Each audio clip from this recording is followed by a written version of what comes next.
Let's get down to the desk. Random team style tonight, 2026 Footy Stars did not arrive. I am bulk pissed, Jonesy. FYI, it hasn't even fucking been shipped. So there's that. You're a wizard, Harry, and a fine one at that. Boy. So we're opening 2019 Footy Stars tonight. A little flashback where Fifey won the Brownlow, so they are a buyer's giveaway.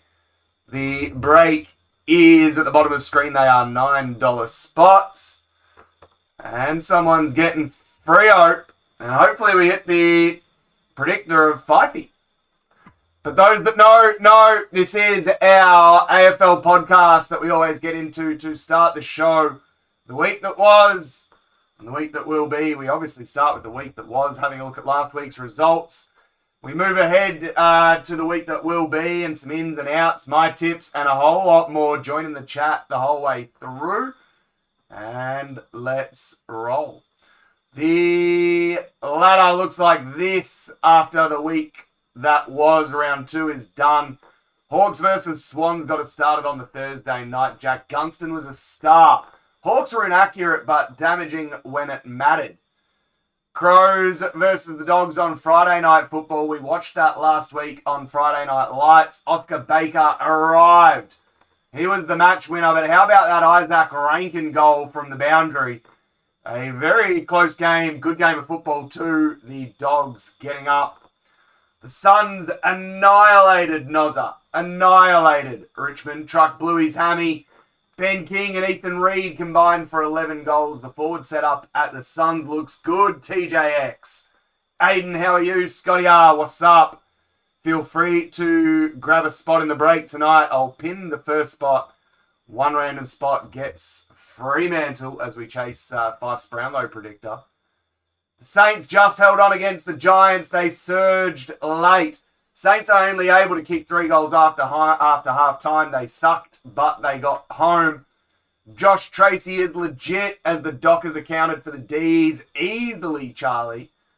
They started fast again. They faded a little bit late, albeit that the game was under control. One more find. How are you? Port smashed a helpless Essendon.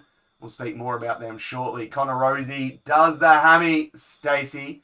Josh Carr's first win as Port Adelaide's senior head coach. Redmond done. Stacey, appreciate that share. And the Weagles were gutsy at home against the Roos. Harley Reid was best on.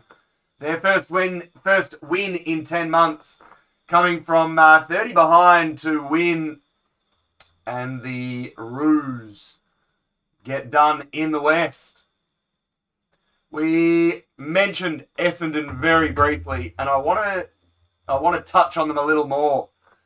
They are a basket case. It is a defensive crisis there. Is it system problem? Is it personnel problem? Is it coaching problem? They've conceded 278 points in 2 weeks, one of their worst defensive stretches in over a decade, which raises major concerns, in my opinion, about Brad Scott's structure of the team and his accountability, Phil. Do they think that they're somewhat through their rebuild? Obviously, they've had some good draft picks, Kako included, but they just haven't gotten going. Injuries obviously curtailing a lot of their success last year, but they look like a basket case. They at least started last year strong, but it's fading, and it's fading quickly to a point where they're nearly a year before a win. If it was the EPL, they would have got rid of the coach ages ago. Relegation probably there as well. One more find you would have thought. Ben R, what's up, my Freo Dockers man? You can win the Dockers tonight just by grabbing one random spot in the break.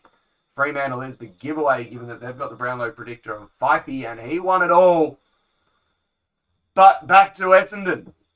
Turnovers galore. Is it again, do we go back to what I just mentioned? Is that system, structure, or personnel?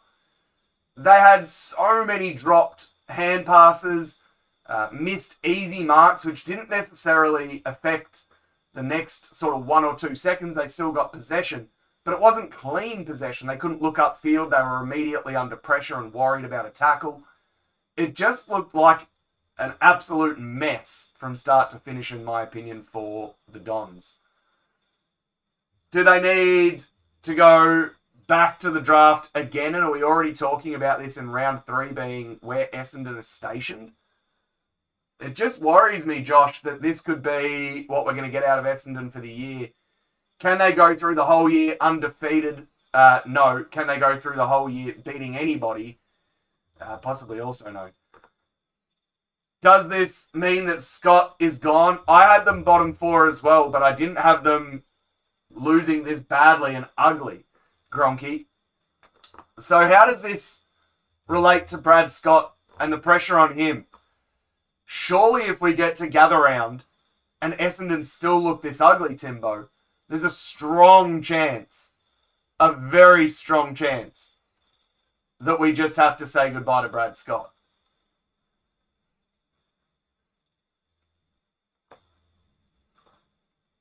Random team style. Bottom of screen, you can swipe and enter the break. One person, or one spot, I should say, will get Freo as well. And whilst we've got the ladder up, of the 3 winless teams, obviously we expect Brisbane to get going. Richmond, Essendon also winless. I don't know where that leaves them. Richmond at least have young talent, including Jonty Fall coming back this week, who you can sort of bank on 3175 cards. How are you? You can sort of bank on some success there. Sam Lawler looks good. I think they're going to be okay. Essendon, as I just mentioned, might not win a game this season. And Brisbane will absolutely get going. So I'm not too scared and worried about them sitting on the bottom of the ladder right now, 0-3. But they wouldn't want to continue that trend. They get the Saints this week away.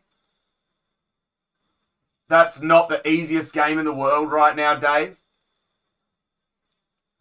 But then at the opposite end of the scale, we've got the Suns and Dogs undefeated. And whilst the Gold Coast Suns might continue that form, I'm actually a little worried about the Bulldogs. I'm worried that they're going to be June heroes and September zeros. There's one team every year that has a really strong start to the season. And by about halfway through, they still look okay. 2/3 of the way season, you can see they're cooked. The Saints last year sort of remind me of a team like that. But I don't like the Bulldogs being this good this early. They need to settle into the season. Darcy absolutely needs to be fit at the end of the year if they're any chance of final success. But you do want to be in the 6. You don't want to be in the wildcard weekend this year. So 3 from 3 for the Dogs is a handy start. The ladder is going to be shaped as well by some injuries as we go forward through the next couple of weeks.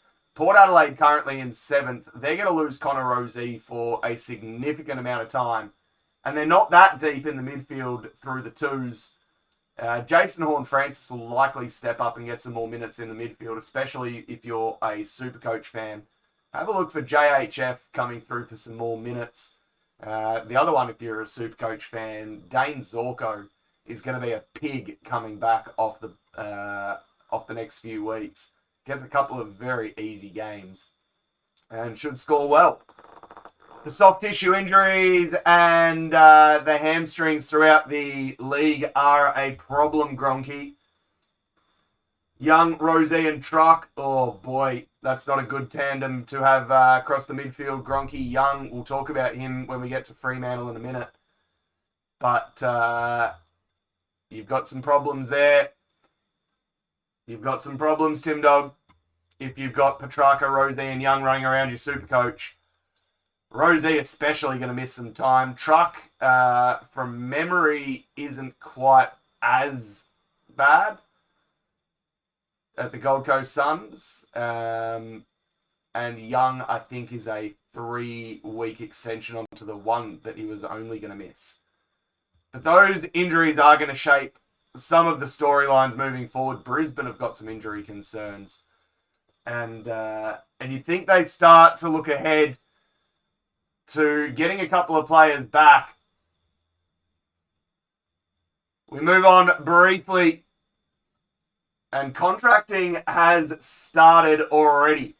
West Coast says Gettable have got talks with a 3-year extension on Ruben Ginbey to 2030. He is a potential captain of West Coast, I think. I don't mind Ginbey, and that's saying a lot because I hate West Coast. Riley Sanders at the Dogs closing in on a 2-year deal through 2028, albeit that Tassie still has free agency access to players at the end of that year. A lot more clubs are looking at free agents. Buku Kamas from the Dogs as well. Jordan Butts from Adelaide and Joel Armadi. The Smarty Pants due to their early season form. Joel Armadi is one that if I was the Swans, I would be absolutely wanting to hang on to. Port Dogs and Cats all interested in Zach Butters. A less than 20% chance of him staying at Port Adelaide apparently. Butters spoke on Sunday about wanting to play in a team that's ready to win straight away, adding to the Dogs and Cats being to the two front runners. Cats, perennial contenders. Don't know if he'll see the Suns that same vein, albeit that they are a contender this year, you'd think. Jed Walter, seen as very gettable, unlikely to break into the team due to the Suns' form, which on the asterisk, they are the first team to score 125 points in each of their first 3 games since 2012. Flashback, Collingwood were the last one to do it, and they did not end up in grand final. Bossy! Flagship, what's up? How are we all? It is a good night to be talking AFL because we've got some early team announcements, which means that we can kinda move on. Ins and outs. No, Bossy. There is behind that green screen a shitload of clothes in boxes, pots and pans and DVDs. Fuck knows why we're taking all of that, but we are. The intention is April 31, I think I'm going to go back. No, I can't, Flagship. Run me a pan at $1. That seems fair. Maybe I should do a garage sale of their house on Whatnot. That'd be hilarious. Anywho, the week that will be. Let's have a look at, in alphabetical order, Adelaide outs galore. Dawson with calf tightness and Tex Walker, they're both not going to be named. Tex being managed off the 6-day break. They're already without Rory Laird and Callum Archie, given their injuries on the weekend. Gone. Geelong is getting a very good chance at Adelaide's seconds here this weekend. Finbar Maley will make his debut for the Crows after moving out of the Roos. And in the early named teams, they've added Bond and Taylor to Maley as the ins. George Dim, how are you? Tice, how are you? Feel free to support the potty by jumping into the break below. One random spot will get Fremantle. They had Fife, the premiership, the Brownlow winner. Brownlow predictors what we're chasing in that, the Fife one being the best. Brisbane, Hugh and his luggage won't be with Brisbane this week. They will hopefully get back. And Dan Annable also expected to miss 4 months after his shoulder surgery. They will get back Zach Bailey and Darcy Gardner though. Logan Morris also should come straight back in. The Blue Baggers, hopeful that Fremantle reject Adam Cherrick and get through a fitness test and be named. They do get some relief in the form of Nick Newman and Adam Sada, who should both be available for senior selection. But the Blues, they're going to be an interesting watch this year. Watch for them to end up bottom 4. Collingwood will debut the new ruck, Oscar Steen. He actually got there in 2022. He's had some injuries. He played a good amount of footy last season in the VFL. Welcome Oscar Steen. Have a career. Will also welcome back Darcy Moore and Jeremy Howe after Craig McRae confirmed that at training. Essendon, Flagship. We're here. Redmond has done his meniscus. I can personally tell you that fucking sucks, and the season is going to get a lot worse for the Bombers from here. Zach Merritt's been apparently put back into the leadership group. For a dude that it tried so hard to get out of the squad last year to now be back in the squad, seems like a very, very strange decision. There's an offer there from Pridey. I'm going to accept that. Fuck knows why. Pridey picks up the North Melbourne Kangaroos. Not yet on our agenda. They are coming very soon. Flag Mantle is alive and well, Ryle, Phil. So much for 1 week for Hayden Young, though. He is done for a few more. Another 3, apparently. The Dockers can't keep this guy on the park. He is a legitimate game changer and absolute midfield weapon. I wonder whether putting him to halfback might be the go. Just piss right off Bailey with that sort of chat. Flag Mantle all the way. They need him, though. He's the resurrection of David Mundy. Flagship's in. Flagship has picked up the GWS Giants, who only need 1 spot in the break tonight to get Fremantle, by the way. Geelong. We'll speak about them next. Let's pin another spot. You can grab a spot in store, by the way, but let's just go ahead and pin one to the bottom of screen. Geelong are going to be missing Dangerfield for a fortnight after his calf injury against Flagmantle. To be fair, I didn't think he should have started. He didn't look right at the very beginning of the game. I was worried the whole way through. He looked like he was slow off the mark and definitely labouring a little bit. They gave him managed minutes, but he's come out of it with a little knock to the calf. Brad Close has been omitted as well as we get the Thursday teams through with Ollie Henry and Wiltshire to replace the 2. GWS without Taylor and Buckley in defence against the Pies, yes. Ollie Hannaford will debut though, Bailey, and might get back the important trio of Cadman, Brent Daniels and Toby Bedford. Jack Buckley, of course, got that concussion late against the Saints, so he will miss this week, hopefully back next. Matt Rowell, still a bit away for the Suns, but has been seen training without a cast on his finger. He builds towards his return. The Hawks will appreciate a bye this week. The D's will get Tom McDonald back on the park. Xavier Taylor, surely a chance to debut after putting on a clinic last week in the Magoos. North Melbourne, Bailey. The luxury of potential ins with Griffin Logue, the only definite out that I could see. Georgie Wardlaw, Charlie Spargo, Aidan Corr, Callum Coleman-Jones. They've got a fair few available to return. Kanga, poo. Port Adelaide, well, the big headline there is Connor Rozee, and that's a tough one. He'll be done for a good stint. Miles Bergman, slightly better news, but not great for him also. He's going to miss a couple. Lockie Jones should come in for the burger, and they might even look to another Fremantle reject and Gold Coast discard, Will Brodie, for some help in the guts. If you need a cheap midfield option, just watch for Will Brodie to slot in if that's the selection process they use for Connor Rozee.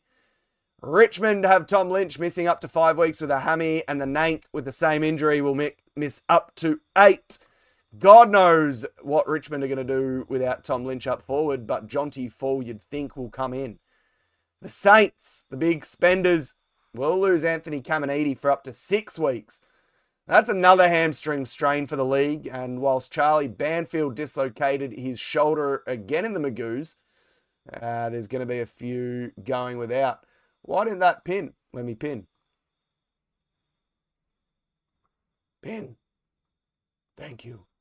Dang is exactly what Will Green said after sitting in the stands last week. Scotty Richardson, Sydney Swans supporter, he fractured his foot. 3 months done, and he didn't even get on the park. He did it in the stands watching the game. West Coast will lose Millen Murdoch to another hammy. When I say another, not another for Will, another for the league. Just hamstrings everywhere. Popped. And speaking of popped, Libba. Popped his, I think it was a hamstring, or maybe it was a calf, I forget, in the third quarter. Played the last quarter, didn't say a word, and yet somehow walks away Finishing the game, Geelong, nice pickup. You only need one spot in the break tonight to pick up Flagmantle. They, of course, do have the Brownlow winner, Nat Fyfe. You'd think the bye this week is a good time for the Dogs as well. I spoke about them at the start of the show and not being too fond of the fact that they are sitting at the top of the ladder this early. June Heroes, September 0. They need to settle down a little bit. Adam Treloar will do some returning off restricted minutes. Scotty R picks up Port. Handy. And Sam Darcy. They need him fit for the end of the year. So that's all that has to say about the Dogs. We'll get to my tipping now, which looks a little like that. We start off with Geelong and Adelaide on the Thursday night, and give me Geelong with all those Adelaide outs, especially their backline depleted. Collingwood on Friday Night Lights. We will watch live, and the Pies I expect to get the job done at home. St Kilda v Brisbane will be our first game on Saturday. I think this game will be closer than what you expect, but I will take the Saints at home to continue their form. Brisbane winning that, though, would not surprise me at all. Tough one to pick, IMO. Fremantle at home against Richmond, just have to win that. If flagship trading, if Flagmantle is to continue, they must get these easy wins at home done and start banking some points on the percentage ladder now. We know what happened last year. We know how much it matters in the last sort of 2 or 3 spots. This is one of those games where Fremantle last year couldn't put the foot to the throat and finish a team. This has to be one of them. Essendon versus the Kangaroos, but I think the Roos are going to win this one. Essendon, I honestly don't know where their first win's going to come from. I think they're going to get 365 days without a win. Sunday, we'll see Port Adelaide at home against the West Coast Eagles. Give me Port Adelaide there. Even without Connor Rozee in the middle, I think Jason Horne-Francis, Zach Butters, and Will Brodie are going to come from a mile away. Or Brodie particularly will come from a mile away and steal the game for the Power. Watch Harley Reid, though. I think he's hitting his form. Carlton versus Melbourne to end the round. And Carlton versus Melbourne's an interesting one for me. I think Carlton will actually be really shit at the end of the season, but I think they're going to win this one against the D's. Didn't like what I saw against Fremantle last week. And the bye for the Suns, Hawks, Swans, and Dogs. That wraps up my tips. I want to have a quick look at Connor Rozee. Popped. Aww. And this one's for you, Flagship. This one is especially for you. What are we doing with Brad Scott? What are we doing with Brad Scott? If he loses against North Melbourne in a big way, like I'm talking a 80 to 100 point shellacking, mark my words, he will not see gather round.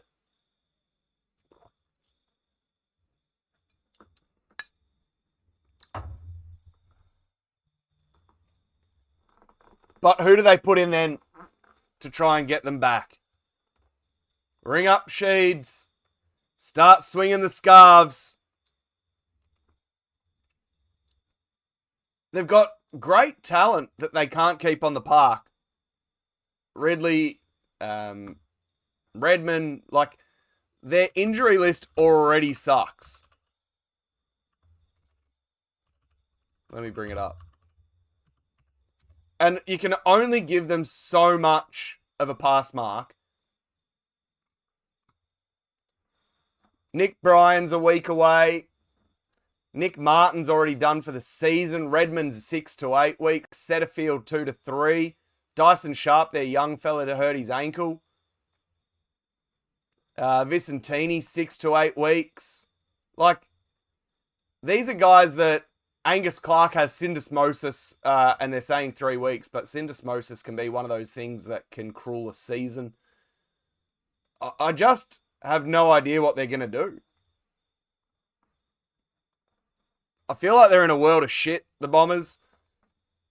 They've got some talent coming through the Magoos. Jacob Farrow had 31 and a goal. Archer Day Wicks. Elijah, what's his name? Tsatsis. Like, they've got some, but they need to do more. A lot more.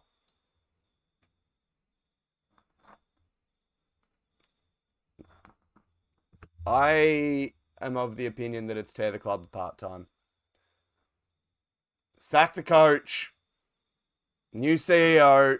They have fuckloads of boardroom problems already. But actually, who was it that took over? The CEO, not Dean Solomon. That was one who leaked the email. Who was it? Flagship. I want to say it was McVeigh, but it's not McVeigh. Brad Sports Cards, how are you? Who took over the Essendon CEO job? When Dean Solomon then leaked the email saying support the CEO. Oh, I can't remember who it was. Flagship, you're meant to be helping me out here. It was an ex-player. I'm sure of it. No, it's Tim Roberts. I was wrong. Walsh, thank you. Sam Walsh is who I'm thinking of. He might be the only one to keep. As many turnovers as the Raiders with coaches. Yeah. Like, we all knew that drug saga was going to set Essendon back in a big way. Obviously, the draft sanctions hurt. Losing players and having to create a hodgepodge team for a couple of years. Like, I always said that was going to hurt for way longer than anyone thought. But this is different kind of pain. The Blue Baggers, you are more than welcome to trade teams as well to try and get your team. Yeah.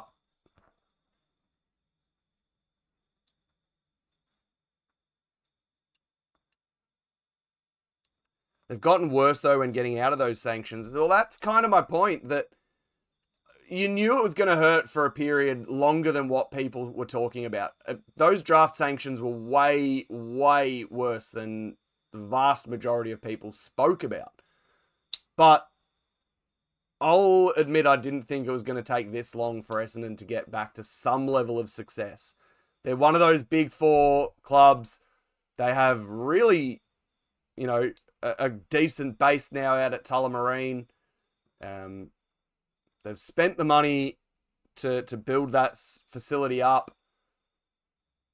And yet they just look absolutely terrible. Agree, Flagship. Awful, even. The injuries can only be spoken about for so long. I gave them a pass about a half of the way through the season last year on the fact that they'd won enough games, looked competitive, looked energetic, liked Kako, but knew that they were going to falter in the back half of the year because of some key injuries. They are arguably worse with a better injury list than that point. And that's what worries me. Dazzle breaks. I don't disagree. At least Fremantle have drafted well, sort of in that post Pavlich Fife era. They've gotten plenty right. They've got a few wrong. But you can kind of see how they've built it. Brayshaw, Sarong. Like, you can trust the midfield draft. Tracy looks good up forward. Amos looks good up forward. Voss looks good up forward. They've done well in getting sort of rookie picks in people like Luke Ryan to work. It's clear that you can just get some talent into the club over a few years and rebuild. Richmond are doing it and did do it before their premierships. They drafted really, really well. Had a good young core to join, and then off they go. But I don't know what Essendon's getting wrong. It can't just be the injuries. Brad Scott didn't have an amazing coaching career at North Melbourne. Let's just not forget that.